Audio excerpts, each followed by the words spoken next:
Hi everyone, this is Liz Stanton, and I am here in our offices, the offices of Synapse Energy Economics, and you are hearing us here from Cambridge, Massachusetts, where it is a beautiful day outside. We're having another wonderful, warm, almost summer-like day, and we're going to get going with a webinar for you today. We've got our guests ready to speak in the room, but I'm going to start out by giving you a little bit on logistics, just in case you haven't been on one of our webinars before.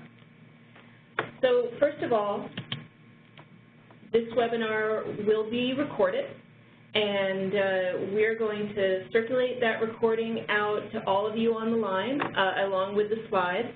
We don't have very many slides this time, but we will send them out. And we'll also take the recording and the slides and we'll post them up on our website for anyone that wants to see them, and you can find all of our past webinars up on our website as well. So if you haven't been on one of our webinars before, let me tell you the two things that you need to know about how this works. First, we have muted all of the participants. You will not be able to speak and have us hear your questions in that way. The only voices you'll hear are the ones of the folks here in the room with me. Instead, what we'd like you to do is to write to us with your questions. We would like to hear from you. We just need you to write in those questions and comments. The place to write to us with anything substantive about the content of the webinar is webinar@synapse-energy.com. So I'll be monitoring that throughout the webinar today and doing my best to get those questions that you send to me to our presenters.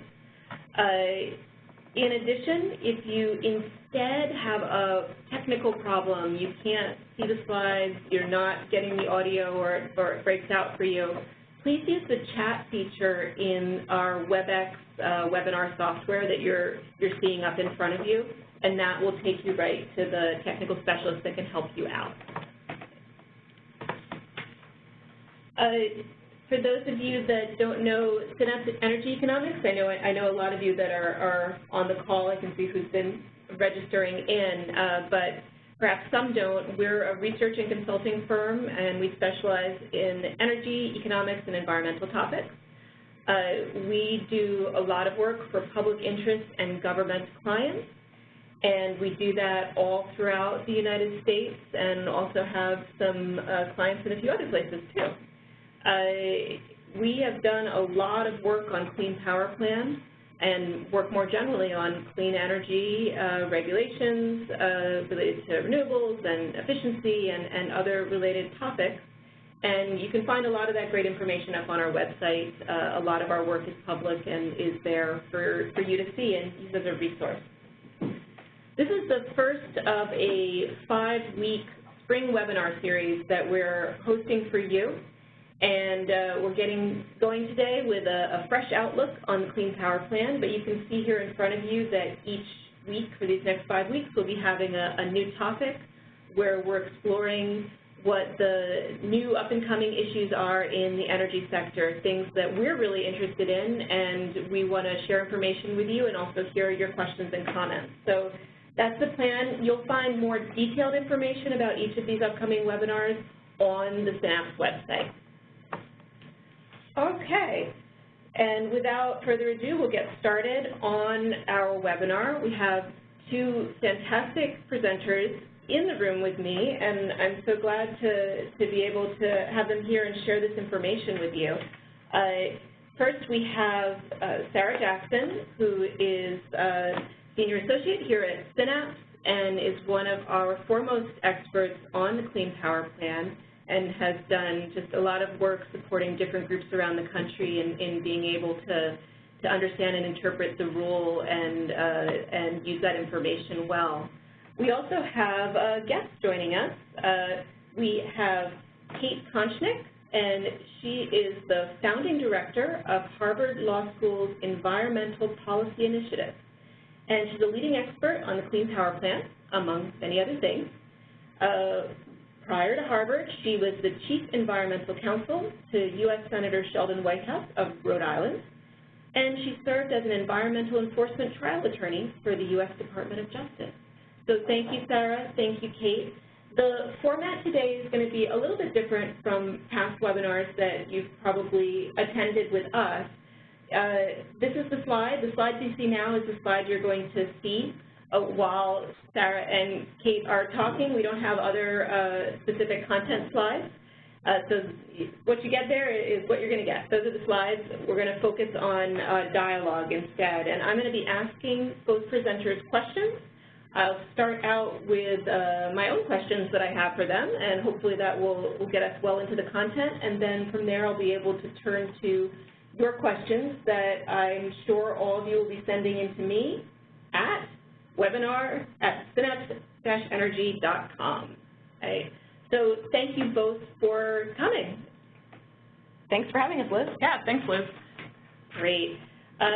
Let me start off with a question just to get us all in the same context so we all know what's going on and what are some of the things we're talking about here. So, Kate, I think this question's for you. Can you please explain to us what is it that the D.C. Circuit Court did last week? Sure, Liz, I'd be happy to. It's the latest of the twists and turns we've seen in the litigation over this rule. Last week, the D.C. Circuit issued an order on their own initiative. Now, some context here. The D.C. Circuit hears all challenges to newly promulgated rules under the Clean Air Act. A challenge is heard initially by a 3-judge panel, and that panel is selected by lottery, so no one knows in advance who will be on that panel. Usually that panel is then the final say in the outcome of the litigation, unless somebody seeks cert with the Supreme Court. But occasionally, the losing party will prevail on a motion for rehearing. And in that instance, they will get another hearing of their challenge before the entire panel of active judges on the D.C. Circuit. So currently, there are 11 active judges, including the Chief Judge, Judge Garland. So the federal appellate rules of procedure, which sort of tell you the rules of the game when you're in appellate litigation, they make clear that an en banc hearing or rehearing after one of those original 3-judge panels hear a case is not favored and ordinarily will not be ordered unless one of two things happens. Either it's necessary to secure or maintain uniformity of the court's decisions, which means basically the panel went off the rails, and in order to sort of align with past precedent, the en banc, the judges en banc decide to rehear the case and sort of change the outcome. Or 2, the proceeding involves a question of exceptional importance. Now, our situation doesn't fall under that first because the first presumes that there's already been a 3-judge panel who's made a decision here. We've not yet had that decision. In fact, we had oral arguments scheduled for that 3-judge panel for next week until we heard from the D.C. Circuit last week. So what the D.C. Circuit did last week is say, without much explanation or justification, we're now deciding that we're going to go straight to a hearing en banc. We're going to go over this initial step of the 3-judge panel, and the entire court of active judges, minus 2 who recused themselves, and it's not clear why yet. Well, one is probably clear. The Chief Judge, Merrick Garland, has been nominated for the Supreme Court, and so he's sitting out on these kinds of things. Less clear for Judge Pillard. But the rest of the active judges will be hearing this case now in late September, September 27th. Thank you. That's very helpful, actually, to hear all that detail about it. So draw the connections for us then. So what does this have to do with litigation over the Clean Power Plan in terms of the outcome? Where does this put us? Where do we stand now? Great question. Unclear. Legally speaking, it hasn't changed anything substantively in the case. We didn't hear from the D.C. Circuit last week that they thought the challenge had more or less merit than they thought 6 months ago when they first took this case. So really unclear whether this changes the substance. This gives a lot more fodder to those sort of, inside the Beltway or Supreme Court junkies and D.C. Circuit Court junkies who like to sort of read the tea leaves of the judges. Now instead of looking at the 3-judge panel, they've got 9 and potentially 10 judges if Judge Pillard were to be able to come back to think about and to try to figure out what the balance is. Now, if you're looking at this just based on sort of political affiliation, and by that it's just sort of which party nominated the judge, Folks who were in support of the Clean Power Plan were feeling pretty good about the three-judge panel, just because if you can decide based on this, and it's a dangerous metric, that 2 of the 3 judges had been appointed by Democrats. You have about that same mix with the full suite of active judges, so that doesn't really change. And so it's a matter of digging deeper and looking at the philosophies of the different judges and trying to anticipate outcomes. So in the face of it, the odds haven't changed? No. Mm-hmm.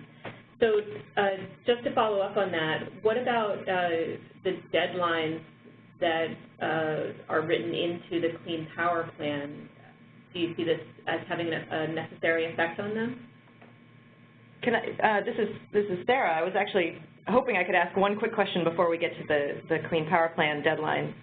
Ask one quick question of Kate, which is, in terms of this litigation, is there a timeline that we can now anticipate based on how long it might take for the court to make a decision after the September 27th argument, how long it would then take to appeal to the Supreme Court, and then what a reasonable time frame is for the Supreme Court to then decide what, one way or the other, what the fate of the Clean Power Plan is?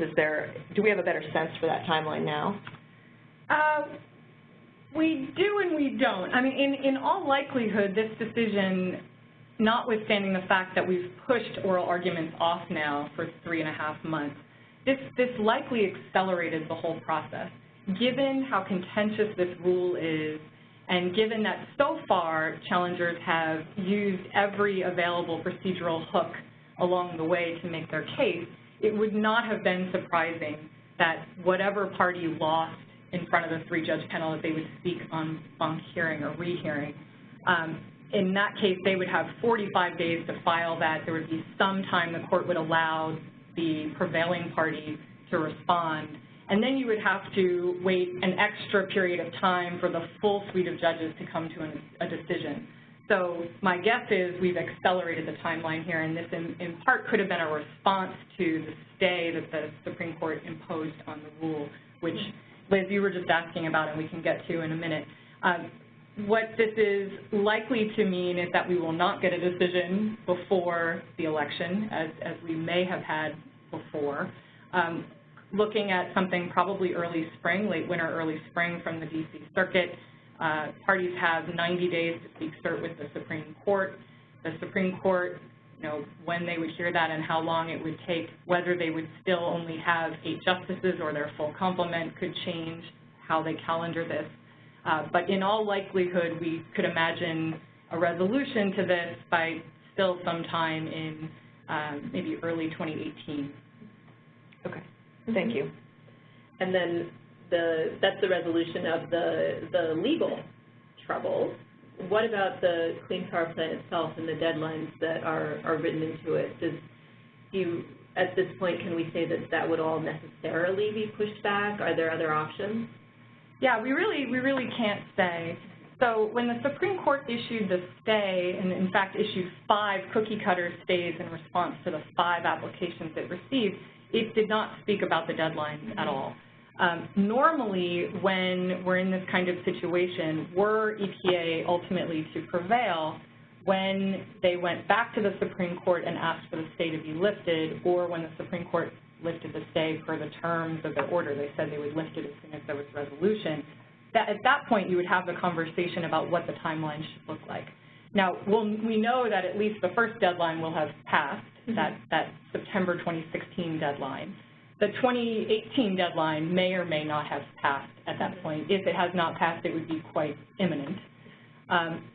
Whether to move deadlines is an equitable decision, which means there are no hard and fast rules. The court sort of balances what's fair, what kind of keeps the parties in their status quo. And so in all likelihood, they would agree to some extension of both of those initial deadlines. The bigger questions, I think, are what happens to those deadlines, those compliance deadlines, the ones that begin in 2022 and then further out 2030. Because those are further out, there will be strong arguments in favor of keeping those in place. And then what happens is anyone's guess. So at this point, we can't make any assumptions. We really can't. Mm-hmm. And Sarah, I think this might be something you can help us out with. What has EPA been doing in the meantime? So the Clean Power Plan has been stayed. where does that leave EPA? Yeah, I mean, the stay essentially put a stop on EPA's efforts around the Clean Power Plan, but EPA definitely did indicate after the stay that they were offering support to any state that intended to move forward voluntarily with Clean Power Plan planning or other sort of carbon reduction planning, so offered themselves, I think, as a resource. One thing that they did do just at the end of April was they submitted their Clean Energy Incentive Program over to the Office of Management and Budget, and that ruffled some feathers, I think. But I think the main reasoning that EPA used in press releases and that we've heard from comments from EPA was that this is a voluntary program, and it's intended to help states who are choosing to voluntarily continue planning or voluntarily take additional actions for implementing clean energy. And so it was sort of a standard thing to do to submit this piece, this voluntary piece, over to the OMB. Can I ask you a little bit about the ruffling Sure. of the feathers, though? Is Sure. there an optics issue EPA has to be worried about here? Yeah, so I mean, we saw a lot of frustration coming from the side of the fence that's challenging the Clean Power Plan, saying, you know, we succeeded in getting this stay, which means you're supposed to stop working on the Clean Power Plan. So there's frustration that this CEIP, the Clean Energy Incentive Program, which is seen by most as a part of that Clean Power Plan, is moving forward in the eyes of some of these challengers. Again, EPA is walking that line, I think, and is saying that this is a voluntary program. The purpose for seeking the stay was presented as preventing states from being forced to spend money on coming up with compliance plans when this challenge is still happening in the courts. So the case could be overturned, say the challengers, and if that happens, then the states would have spent money that they shouldn't have had to spend. So I would guess that EPA is suggesting that because this is a voluntary program, the states aren't being forced to spend money on it, but instead are choosing to move forward with their own plans. And Kate, we were talking earlier about the relationship this might have to the Mercury rule. So if you wanted to say a few things about the Mercury rule here. Sure, yeah, just a quick observation. You know, we were saying that, you know, a lot of the arguments certainly in favor of the stay and now in sort of ongoing sort of eruptions when EPA announces it's providing guidance or moving forward with a voluntary program. You know, the concern is that, oh, this is just like MATS, just like the mercury and air toxics rule, and there, you know, as we were litigating it, we were already having to comply and either install scrubbers or shut down a lot of coal-fired generation, and then, you know, this was unfair. It had not actually been fully litigated, and in the end, it turned out there were some issues with that rule, and it was remanded, and in the meantime, the damage has been done. That goes the argument. I think that analogy only goes so far here, even if you take that at face value, because the timelines are so much further out here. This is not to minimize efforts by states to think about the best ways to structure compliance in their states, but the types of decisions that had to be made alongside the litigation and in the same time frame for MATS, where you had the effective date was April 2015 while this was being litigated, is very, very different than here, where the actual compliance does not need to happen for another at least, you know, 6 years, and then the final compliance not for another 8 years after that. Right. And I do know that when the D.C. Circuit was had originally denied the stay, they had put the case on an accelerated schedule, so there was certainly the courts seemed to be aware of the urgency of making a decision quickly, even though we have this much longer timeline. Yeah, I think the courts are taking very seriously the fact that so many states are involved in this litigation. Yeah, absolutely. Oh. And even with the stay, we've seen some new analyses of Clean Power Plan come out. Sarah, can you tell us a little bit about those? The ones I'm thinking of are the what's come out with the draft AEO, explain to people what that is, and also there's been a NERC analysis recently. Yeah, so there has been I mean, people continue to look at this, and it's not just the consultants, there's a lot of agencies, there's a lot of states that are continuing to look at what compliance might mean. in case of the Clean Power Plan being upheld. So, Liz, you mentioned the AEO forecast. That's the annual energy outlook out of the Energy Information Administration, and that's an agency under the DOE, the Department of Energy. And so what they did recently was every year they release an energy outlook. This is the early release, so the full outlook will come out in, I believe, July. We're expecting that. But it's actually the first time that the AEO has looked at the Clean Power Plan as part of the future, the clean energy future. And in fact, it includes the Clean Power Plan in the reference case for its outlook. It also looks at a scenario in which there is no Clean Power Plan. And I think it's interesting, the outcome here. I think what we see is that the Clean Power Plan is still driving some changes to the system, but a lot of what's happening and what we're going to anticipate seeing happen is happening because of different market drivers, because of those reduced costs of renewable energy technologies, the very low gas prices we've been seeing, and that's driving a lot of the change and a lot of the emission reductions that we're seeing. So the AEO forecast is an interesting assessment of what the EIA sees coming. The North American Electric Reliability Corporation is NERC, and that is an organization that's responsible for managing the reliability of the bulk power system in the United States, in Canada, and in small portions of Mexico. So it's essentially managing our entire electric grid and making sure it's reliable, making sure our lights stay on. That's what they're concerned about.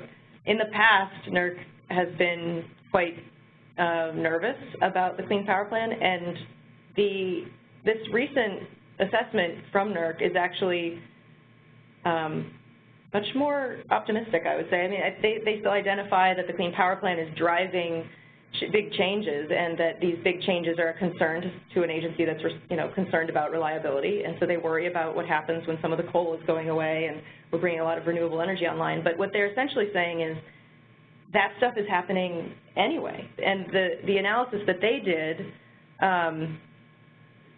doesn't show a huge difference between a Clean Power Plan future and a future without, a reference case or a base case, we might call it. There's a little bit more wind developed in their Clean Power Plan, so you see it driving more wind. You see it significantly driving down the use of coal. The Clean Power Plan drives this stuff. So, I think these two assessments are showing that a lot of the recent changes that we've seen with the electric sector are, following along with the Clean Power Plan, whether the Clean Power Plan is fully there or not right now. And Sarah, can I ask you a question about the annual energy outlook? Sure. What are the AEO's projections for gas prices, and do they change with or without the Clean Power Plan?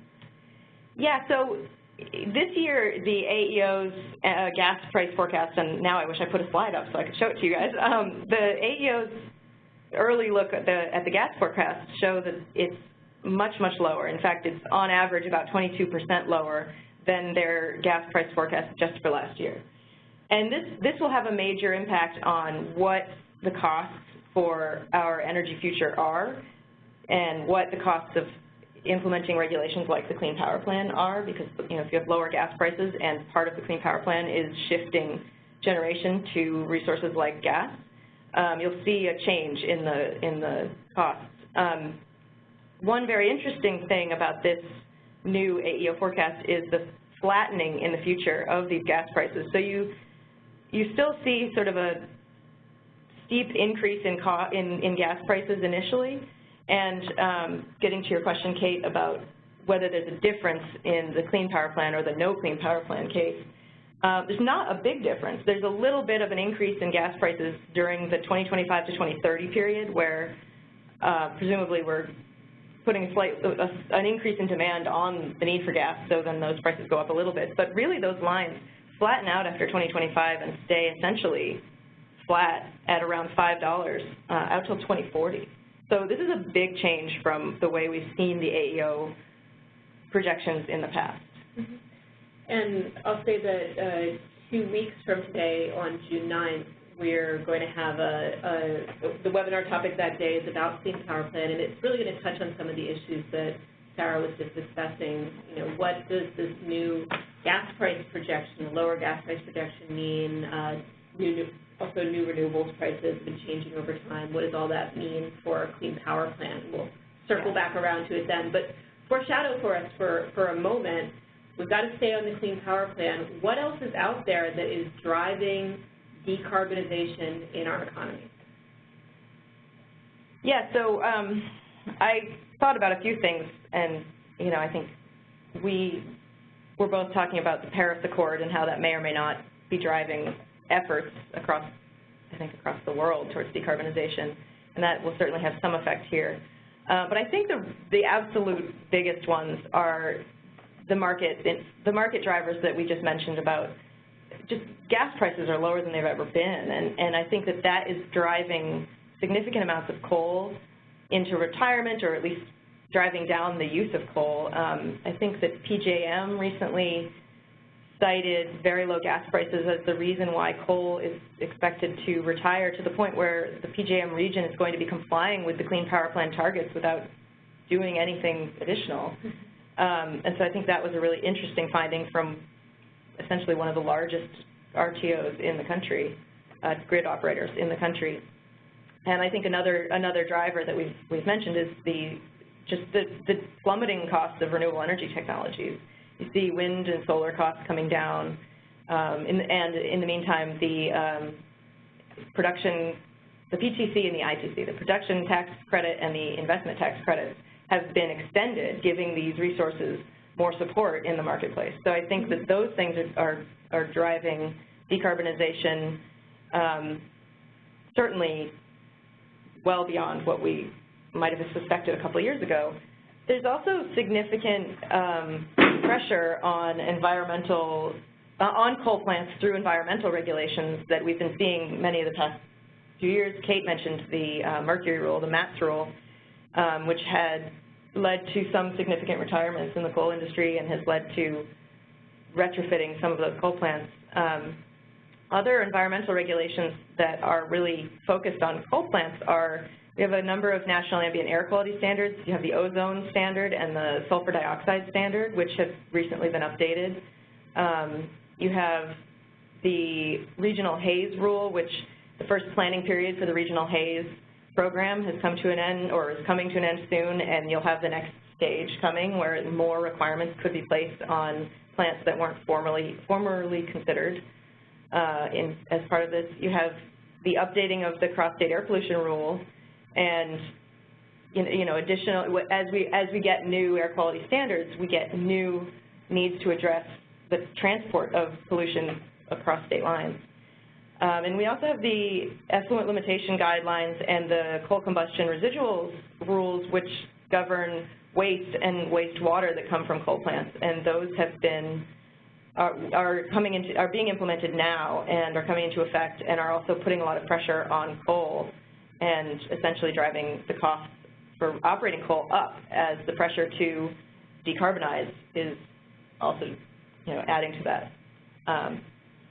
Yeah, and I'll just add to Sarah's already lengthy list of the other drivers out there. We were talking earlier about the state and regional policies as well. I mean, we have the RGGI states, a large footprint across PJM, New York ISO, and ISO New England in a utility sector carbon trading program. You have in California an economy-wide carbon trading program and some rules, and there's varying debate on how tight they are or can be, but about resource shuffling and making sure that they're not just shifting coal generation to other parts of the country. And so that's a big driver out west. Utilities out west, when you talk to them about the Clean Power Plan, they're far more worried about regional haze, which Sarah just mentioned, and can they sell to California?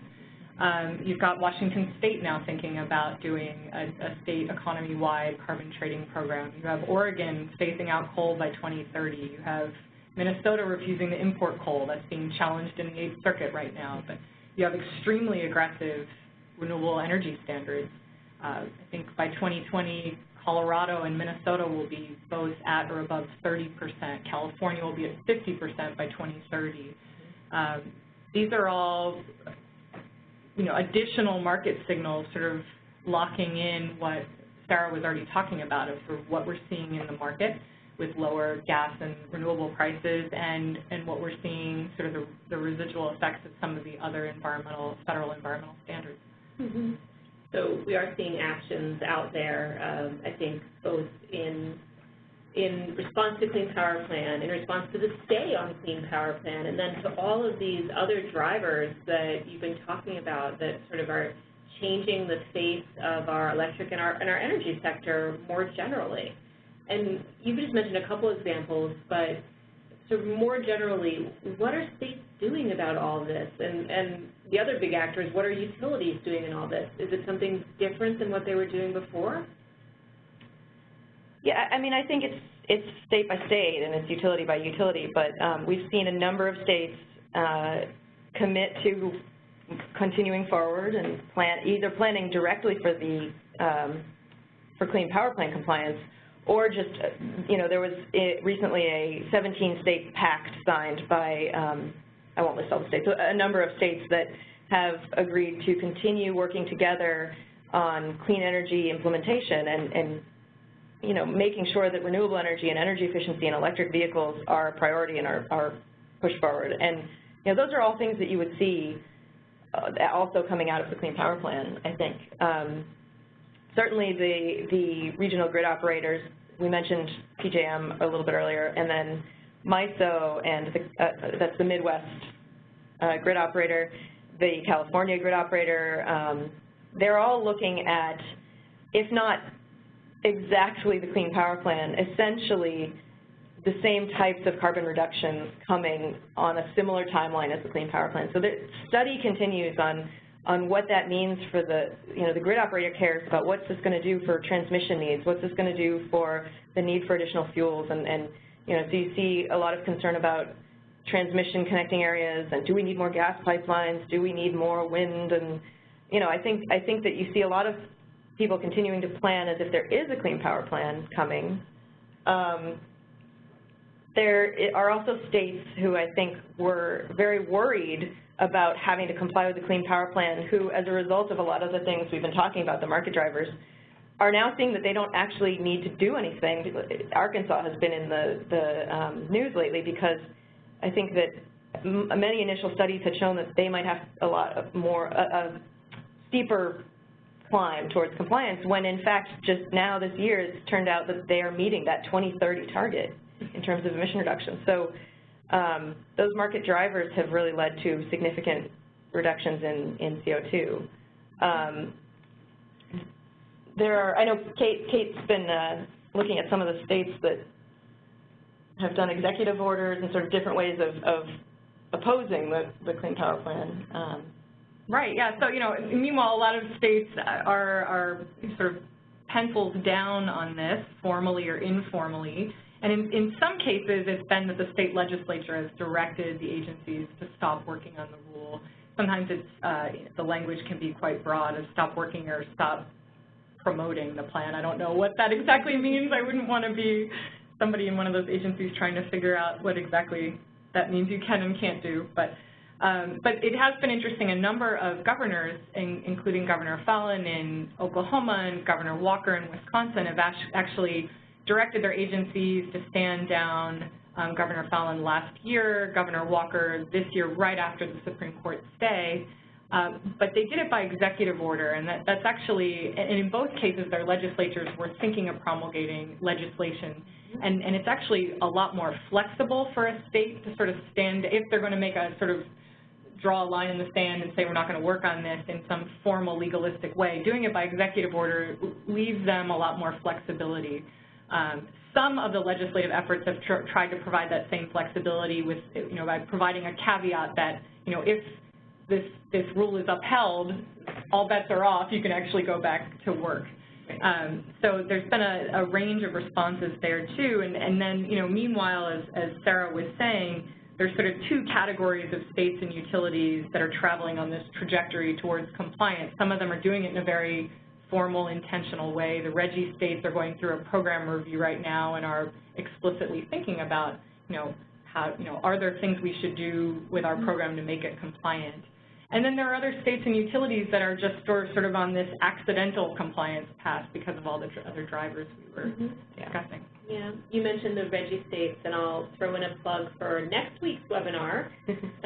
1 week from today, on June 2nd, I believe that is, we are having a webinar. We'll be looking at interesting happenings in Massachusetts and in the rest of the Northeast RGGI region that lines up right with this topic of what's going on here, and it has been eventful. So we'll look forward to that.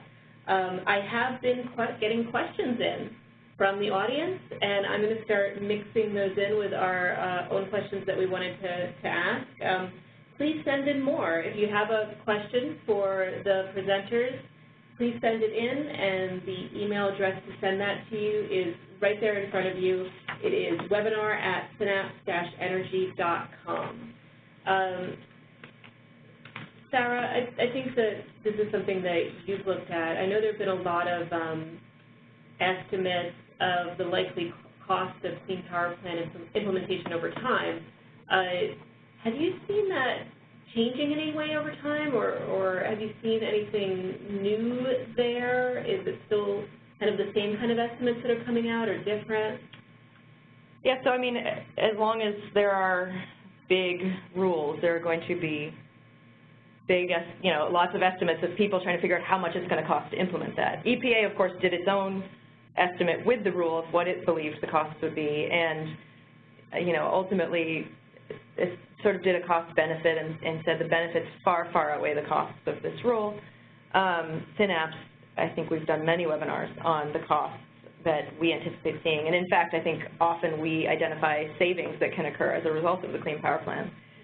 There's a range, really, of what people are finding, and I think it's important to know that what the assumptions are that you make about in your analysis, and that includes assumptions about what the costs of renewable technologies are going to be, what the costs of energy efficiency are, and what the cost savings are that come from that, as well as what gas prices are. So, we've just talked about the importance of gas price forecasts and what that can do to future scenarios.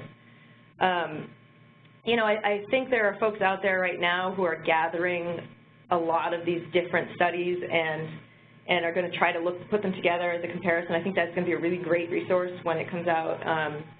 But, we see a range of anything from this increasing electricity prices by 10% to anything down to it saving us 10% on our electric bills. And so I think there's a broad range of what these estimates are. Certainly here at Synapse, we believe that the benefits from the Clean Power Plan could be significant. And so I think you can look back at a lot of the work that we've done, and you can see we are very transparent about the assumptions that we put in. So I think you can go to our website and find a lot of that information. And as we see, as you said that, we're seeing lower natural gas price forecasts. We're seeing lower renewable technology price forecasts. Right. Just to spell it out for everybody that's on the line, when you have lower gas prices in the future, when you have lower renewable prices in the future, what does that do to the cost of complying with the Clean Power Plan? Glad you asked that, Liz, because that makes it a whole lot cheaper to comply with the Clean Power Plan. It makes it cheaper. And I think the trends that we're seeing certainly are going to mean that the estimates going forward are just going to we're just going to see things get better, if you want to say that, better for the Clean Power Plan in terms of what it's going to cost to implement. So I think that we're going to be talking about that in the webinar in 2 weeks in a lot more detail. There will be real slides for people to look at all of our fun graphs that we like to include. And so I think that is something that's certainly going to be changing as people start to do new analyses of the costs. I don't want to take up too much time. I had one more point, just that a number of the RTOs, the grid operators, have looked at the different types of ways of complying. And what we seem to see is a trend in cooperation among states and trading among states being a much cheaper option for for complying with the Clean Power Plan, and that seems to be coming out of the Midwest ISO, the PJM region. I believe the Southwest Power Pool came to a similar conclusion that states working together and trading allowances, if that's what approach they take, that is far more efficient, more cost effective than states going it alone. So that's the plug I'll put for some of that. That's helpful. Coordination. So, Kate, we've had some questions about the circuit decision, and the first of those that I'll ask is, spell out for us, what are going to be the main issues in that? What's going to be contentious? What are the main things that we're going to be hearing about when that's going on? Sure. So, Liz, you mean sort of in oral argument, and sort of what will the entire DC circuit now be sort of mulling over? Exactly. Yeah, well, so there are a lot of issues in play here, and that was actually, there was additional speculation, I think mostly joking, by colleagues that, perhaps they wanted the full suite of justices or judges so that they could get all of their clerks working on this, because there will be so many issues to research. I think a lot of this comes down to the stringency of the targets that EPA set for gas-fired and coal-fired plants, and then those state budgets that they came up with derived from those. And, one of the arguments we hear, or sort of, the brands of this group of arguments is this beyond the fence line argument, and whether, in fact, EPA was correct in saying, look, we're not just going to look at the footprint of a particular coal-fired unit to decide what is achievable. So they, in setting these targets, they need to find the best system of emission reduction. They need to make sure it's adequately demonstrated and achievable. Cost goes into that. So the conversation that you were just having with Sarah, very relevant to this. So EPA said we don't need to just stay within the footprint of a single unit to ask what is achievable here, but given that this particular source category is integrated and works instantaneously on a connected grid, that we can look across that grid to find the kinds of carbon reductions that are most cost-effective, that are already being employed and deployed. And so they came up with these building blocks. One building block is squarely within the fence line, and it's the efficiency upgrades that you could make at any fossil fuel unit. That one, while still some of the facts about how they reached that particular number, I think it was a 6% reduction that EPA projected you could get from those, while that will be battled, the sort of premise of that you can look and see what the average plant could do is not being questioned.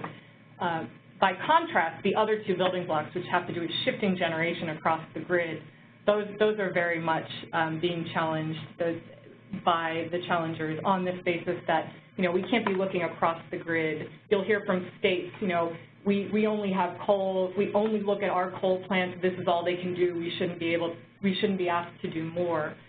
So this question of, when Sarah's talking about, well, the easiest, most cost-effective way to do this on the compliance side of things is trading across state lines, trading across EGUs. I think the arguments you'll see a lot in the DC circuit have to do with, well, when you set the stringency, you don't get to assume you've got this interstate market. Instead, you need to be looking unit by unit at what is achievable.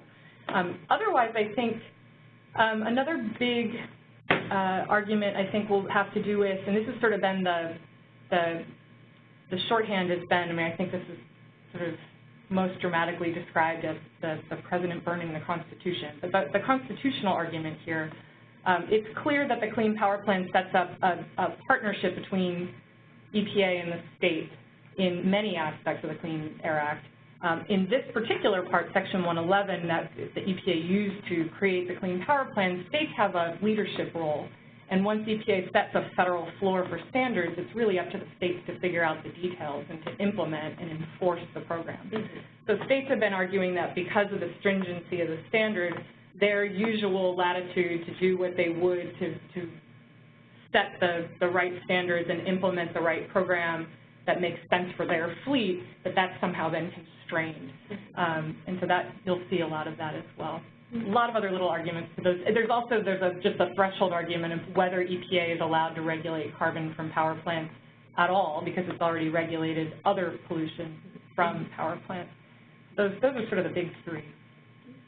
And do you think, Kate, that the fact that we're seeing so much progress, we're seeing how, I don't want to say easy, but how the lift to get to Clean Power Plan compliance is getting lesser through these drivers that we're seeing with low gas prices, do you think that that will have an influence on the court? Is it allowed to have an influence on the court when EPA goes in and argues that it's really not going to be that hard to meet the Clean Power Plan because look what's already happening in the world? Is that an argument that EPA might be able to make?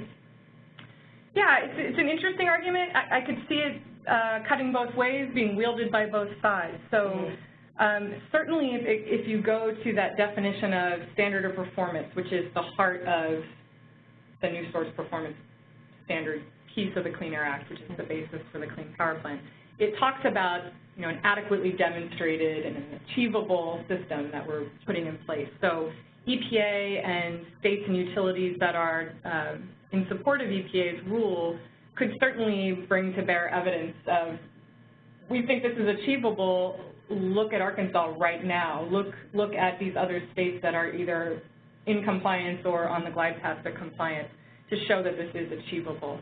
I could see opponents to the rule, either saying this is not relevant because if EPA didn't have the authority in the first place to regulate carbon pollution from power plants, or if they do have that threshold authority, that maybe they don't have the authority to set the stringency of the standard based on what the grid as a whole can do, then they might take the position it's irrelevant what's happening out there. What matters is the text of the Clean Air Act and whether EPA correctly read into it the architecture of the Clean Power Plan. They also might argue, well, then why do we not need, why do we need this rule if it's happening anyway? That has no sort of legal traction, but it's a framing. We've had a couple questions now about how the CEIP fits in this. Maybe you could explain what the CEIP is just briefly for anyone who doesn't know. And then one of the key questions, I think, is how independent is it from Clean Power Plan? For example, could the Clean Power Plan be struck down, but the CEIP survive? Is that possible, or is it just a piece of the Clean Power Plan? So just start by saying CEIP is this. Yeah, well, so the CEIP is the Clean Energy Incentive Program that I mentioned earlier that EPA had submitted to the Office of Management and Budget. And it's a plan that essentially gives states credit. It's a voluntary program. States don't have to participate, but it is getting credit for taking early action for adopting renewable energy, wind and solar, and for doing low-income energy efficiency programs. And so I don't know the answer exactly to whether the CEIP could survive in its current form if the Clean Power Plan were struck down. Do you have thoughts on that, Kate? Yeah, I mean, just sort of off the top of my head, so not really, as a lawyer, that's not something we like to do generally.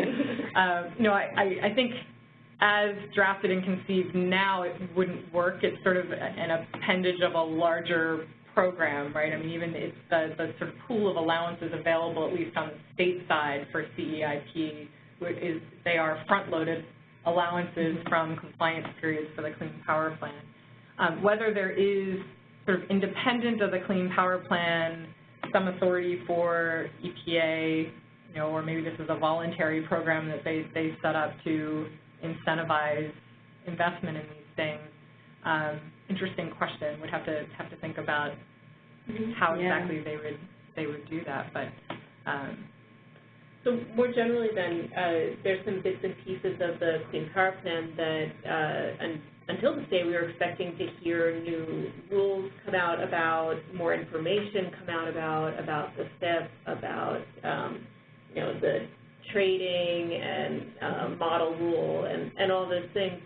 Where are those things? I mean, we've seen some come out, and you mentioned this before, that EPA had said, well, states are looking for information, they're acting voluntarily. Do we expect to see more of these bits and pieces come out, or do we expect EPA to stay silent until there's a ruling? What do you think will happen next? And what can EPA do? I mean, I think that the Clean Energy Incentive Program was a piece that they could work on as a voluntary way of helping states, as they said when the stay came out, that they would help any state that wanted help with planning, if states are still interested in preparing for the potential future where the Clean Power Plan is upheld, that EPA would be happy to help with that. And I think that fits pretty nicely with the Clean Energy Incentive Program. The rest of it, I mean, the development of the model rules, I know they were already in development, and I don't expect we're going to see them released in Federal Register form. You know, we had initially been, I think, anticipating them around now or around this summer, but I don't think that they'll be releasing those. What's tricky about this is, you know, we didn't get into too much detail here, but how vague the Supreme Court stays were, and the fact that there were 5 orders issued that use the same very generic, very short, succinct language to respond to 5 very different applications for a stay. And some of those applications cited the Federal Register citation for just the Clean Power Plan and asked for that to be stayed. If that's what you're looking at and you're trying to interpret as a lawyer what EPA can or cannot do, one could make the argument that anything outside of what was published on October 23rd, 2015 is fair game to work on. Now, the political optics of that is something else entirely. And EPA is in a little bit of a bind here, because I think on the one hand, I mean, I hear in a lot of conversations with states and utilities, oh, I wish EPA could just clarify A or B or C. You know, lots of people want to see the model rule on both sides of the V in the litigation.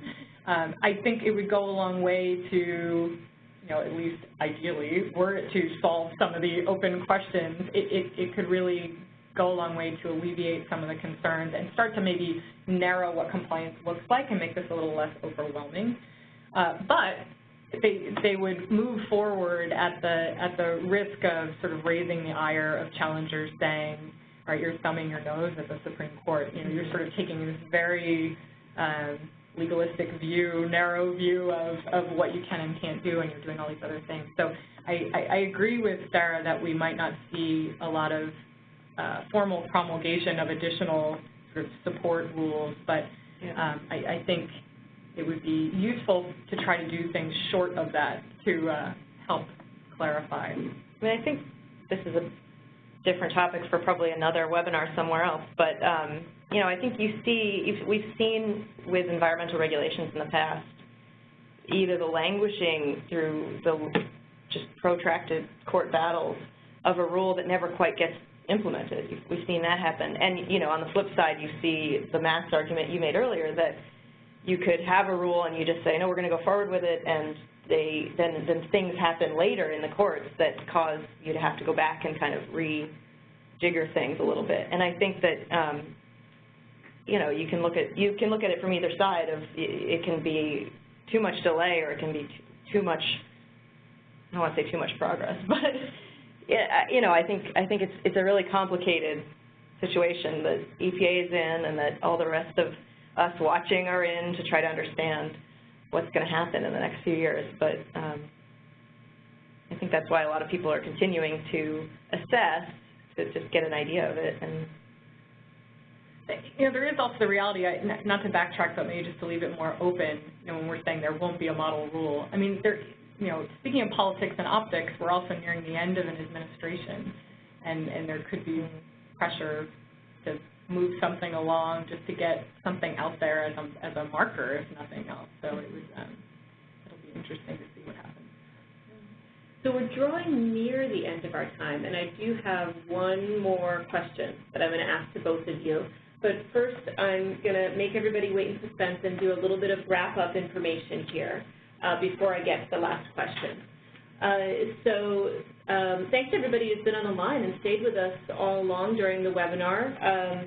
I just want to do a few wrap-up slides here and let you know that I know we didn't get to everybody's question. We got in quite a few, but there's definitely questions that we didn't get a chance to answer, and we'll try to follow up with you. You can always write to us again, too. I'll, in a moment, put up another slide that has all of our emails on it, so you can all see that.